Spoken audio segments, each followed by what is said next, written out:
want to show you a Sweet Baby speech that was given about 2 weeks ago that I haven't seen covered, but it's really interesting. But before that, I want to talk to you guys about this tweet that Grummz did. And it actually came on, there was somebody else, I can't find the other person's tweet, but it's just, it's the self-importance of these people is just batshit to me. It is hilarious to me. Here, I'm just going to read you his tweet. If you don't know Grummz, he's a guy who worked, and he's been on the show before, but I've blocked him since then. I just can't stand the guy. I'm sorry to say, I try to be nice to everybody, but I think he's just, he's either mentally stunted, which is fine. I don't, and maybe we're judging him in a way of like a neurotypical person, and maybe that's just not where his brain is. And so in that, he really sees the world very differently because he's very neurodiverse, and nothing's wrong with that. But that's the only excuse other than him just being a moron. But here's what he says. He's a guy who goes on about, I want to, change the industry. It's so woke and all this culture war stuff. He says, I don't have to do this. Yeah. Okay. I know, I think you do. I knew it was important and critical to not just games, but to all of civilization. This has got to be a joke, but it's not. I knew I would be the target of thousands as I became effective. I knew they would come after my work, even my family, and they did, just as they went after Smash, whoever that is, and so many others. I increased security and buckled down for the storm back in March. I knew all this, and I did it anyway. And I'm not stopping because we are finally turning things around. I believe in what I do, and I know that so long as we stand up to their worst, it will only make us stronger. All of us. We can change gaming together, right? And then it's important to all of civilization. And then if you actually kind of read some of his sycophants and whatnot, it's like, thank you for everything you do. Never forget what the woke mind virus has done to our hobby. Let's reclaim gaming. Your voice is very important. Courage is contagious. Keep it up.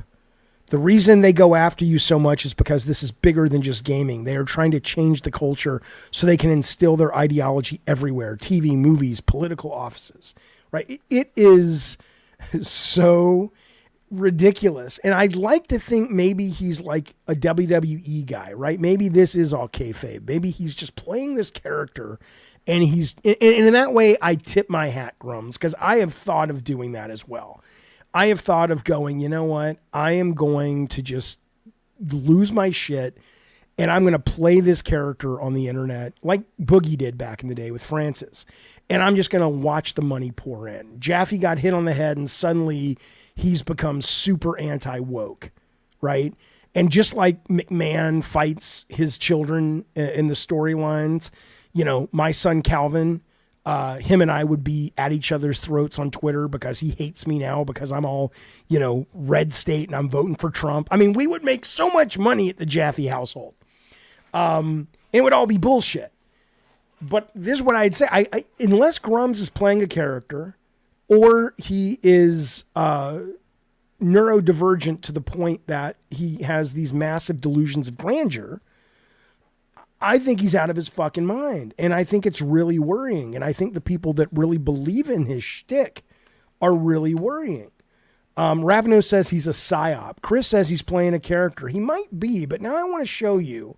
And I'm not going to show you the whole thing. It's 20 minutes long. This was from a conference, XOXO Fest. And Kim Belair, who is the CEO, the much attacked CEO of Sweet Baby Inc., gave a speech. And I want to show you some choice bits because she's talking about her response to all of the negativity that has come her way. And obviously Zoe Quinn was there. This is clearly a progressive left-leaning site, progressive left-leaning conference. I'm not here to tell you how to think, although I will tell you how I think when it comes to Sweet Baby Inc. and things like it. I think their heart is in the right place. I believe in progressive causes. I believe in diversity. I believe in inclusion. I don't necessarily like a lot of their tactics. I don't like some of the things. I don't like, as much as I believe in their cause, I don't think it's okay to try to pull somebody's account off Steam because they were trying to say, hey, I don't like their cause. That's the first, it's not the First Amendment because it's private business, but I respect the fact that, you have a right to push back, but even if it's something I hold dear, like these causes. But I don't like that tactic. I don't like some of the things she said, which I think were just hyperbolic and more fronting for conferences she was at back in the day. But these are two things that she said that I think in this speech, I'm just going to play you uninterrupted, probably. You know me, I'll probably interrupt. Just two of these clips real quick. So this was her talking just a couple of days ago. The Google went bad. I shouldn't have done it because rather than any praise or people going, wow, how did you do it? Or just, hey, a narrative development company, what does that mean? I'm really interested. We were instead found by kind of 4chan and the worst people on Twitter. Tim Duncan says she wants white men out of gaming. She's an actual racist. I mean, I don't really know when she said that. I think what she said was her experience as a black woman in gaming made it that she wanted to form a company around people she felt safe around. And that did not include white men. Now, whether or not that's legal is a different conversation, but I don't know if that makes her racist as much as it makes her going, I've been in the game business for 10 years and this has been my experience. If I'm going to start a company, maybe I want to do it with people that vibe with me, but whatever. I'm not here to speak about that, but this is one of the talking points that goes around. Sweet Baby Inc. are basically a branch of BlackRock that consults on ESG and gaming. Basically, if you want ESG funding, you need to pass the ESG scores by this company, right? This is all the unproven stuff. There was never anything proven about the $70 million or $7 million bribe that they were trying to get the Wukong developer. Every time you ask these people that are pushing back on companies like Sweet Baby for evidence, they go silent because they don't have it. And then they say, I try to give you evidence, you don't pay attention to it. And you're like, okay, I'm paying attention, give it to me. And then they go silent, right? But let's keep going. Looking back, there is a funny element to it where I go people were kind of talking I've discovered a secret Canadian company. These are the guys who did it. And the discovery that they had made was actually our public-facing website that we advertise our services on, and which you can go to right now if you'd like to collaborate with us or just learn more. It's not hidden, and if it is, it's very bad because it's at sweetbabyinc.com. But literally within a few hours of me seeing that first post, we were not only being accused of, forcing a black person into Alan Wake, which one is cool, but we didn't do, and also of putting pride flags into Spider-Man's New York, which, again, so good, love to see them, but we were not responsible for them. But suddenly we were being told that we were, funded by BlackRock, and that actually we weren't a narrative development company, we were a DEI company, some kind of vaguely defined censor, and that we were here to use all of the power we had amassed to force companies to go woke. And obviously that's a very baffling understanding of what work for hire is. I'm not sure how they imagine we did it or how the contracts would be drawn up for it, but it kind of didn't matter because it just kept evolving and spinning out of control, and suddenly the conspiracy was just alive. All right, so you get the point of that one, right? So she's basically, a lot of the stuff that people have said they did, they had nothing to do with. Again, there is zero evidence that anyone has provided that this company, and again, I don't like all their tactics, and more importantly, I don't like, as most of this speech is about how they're a narrative company. They're not there to make things woke. Yes, they push inclusivity and diversity because that's sort of their philosophy, and they don't hide that, but they're a work for hire narrative company. I don't think they're very good. I was playing this game that they're very associated with at Steam Next Fest, Usual Jade, which I thought was not a very good game. I don't care about their, I do happen to actually approve of their agenda in terms of their views of the world, but I don't honestly think they're bring a lot of great writing to the table, at least that I've seen from what I've played. But whatever, that's kind of a different thing. But for me though, yeah, no one has provided the evidence. They just go with this shit and it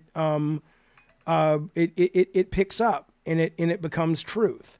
I'll play you one more clip from this, though, real quick.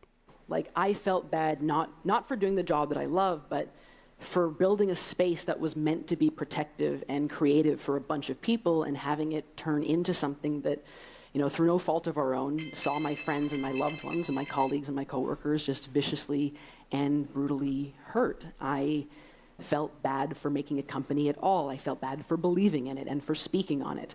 People would come up to me, especially at events like I went to GDC, and they would very kindly tell me that they were inspired by me or by us and by our collective strength and our resilience. And I would say thank you so much, but deeply I would feel very ashamed, which intellectually I know is wrong, right?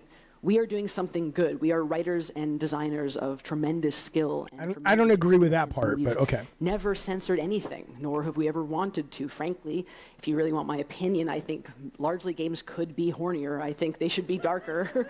I think they should be stranger.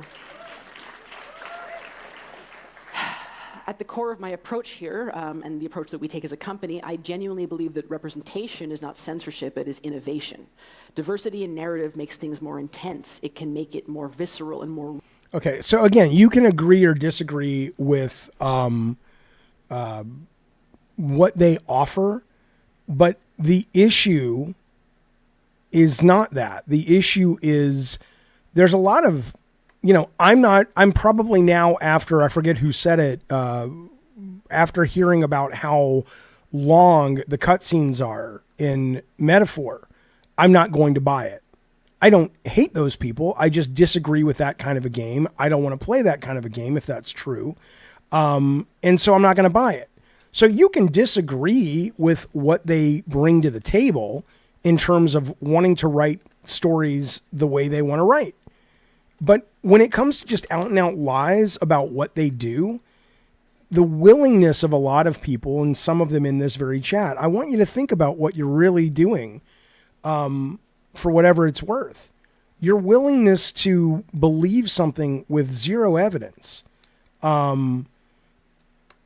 especially really big bad things like they're part of a government agency and they get paid by, companies get paid if they hire these people and pass their test. There is no evidence of that. You don't, and if there is, we should see it. Please provide it, but you don't. And that's cool, but at least acknowledge, hey, I'm one of those people that just likes it when I get what I like echoed back to me. Because I know, like I said, I kicked off this conversation about this woman saying, there's stuff she said that I don't agree with. There's stuff that there are tactics her company's used that I don't agree with. But I'm not saying she's a saint. I'm not saying she's not up there doing damage control for her company. But I also think that if you're going to offer a claim that they are more powerful than just a work for hire consultancy firm, I think you need to kind of offer up some receipts. Well, Tim Duncan says now gamers are voting with their wallets. Okay, fine, but you're not really though, because I mean they did work on Ragnarok, which was a huge seller. They did work on Spider-Man 2, that was a huge seller. They've worked on, like she said, 80 games. A lot of them have done well. But yeah, if you want to go to a list and go, I won't buy a game that Sweet Baby worked on, that is your right.